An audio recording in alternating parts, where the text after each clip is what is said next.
भागो फातिमा, भागो भागो, जल्दी तेज।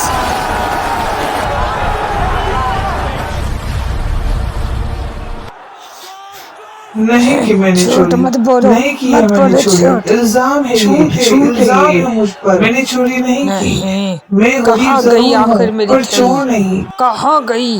पैसों से भरी हुई थी वो। तुम ही चोर हो, तुम ही ने चोरी की है। मैं इसको कहीं छुपा देता हूँ।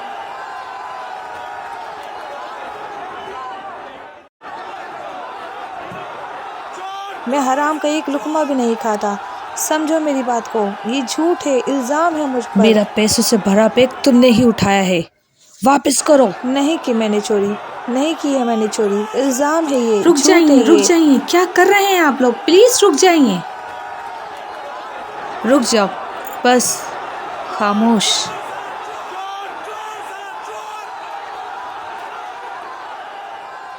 कुरान मजीद में चोरी की सजा सूरह अल-माइदा में बयान की गई है। चोर मर्द और चोर औरत दोनों के हाथ काट दो, उनके किए का बदला और अल्लाह की तरफ से इबरत की सजा है, और अल्लाह जबरदस्त हिकमत वाला है। लेकिन ये बात बहुत अहम है कि ये सजा हर छोटी चोरी पर फौरन नाफिज नहीं होती। इस्लामी शरीयत में सख्त शराइत हैं। मसलन चोरी किया गया माल एक मुकर्रर हद निसाब से कम ना हो, माल महफूज जगह से चुराया गया हो, चोर मजबूरी, भूख या जबर में ना हो, जुर्म साफ गवाहों या एतराफ से साबित हो, इस्लामी अदालती निज़ाम मौजूद हो। इसी के साथ अल्लाह ताला ने तौबा का दरवाज़ा भी खुला रखा है। बेशक अल्लाह बहुत बख्शने वाला, निहायत रहम वाला है। झूठ से बचो, बेशक अल्लाह झूठों को हिदायत नहीं देता। बगैर इल्म इल्ज़ाम ना लगाओ, जिस बात का तुम्हें इल्म नहीं उसके पीछे ना पड़ो। झूठा इल्ज़ाम लगाना हराम और बड़ा जुल्म है, जबकि आखिरत में सख्त हिसाब भी हो सकता है। इस्लाम में मजलूम पर जुल्म करना निहायत संगीन गुनाह है। कुरान और हदीस में इस पर सख्त वईद आई है, और मजलूम को अल्लाह के खास कर्ब और मदद की खुशखबरी दी गई है। सूरह नहल आयत 90।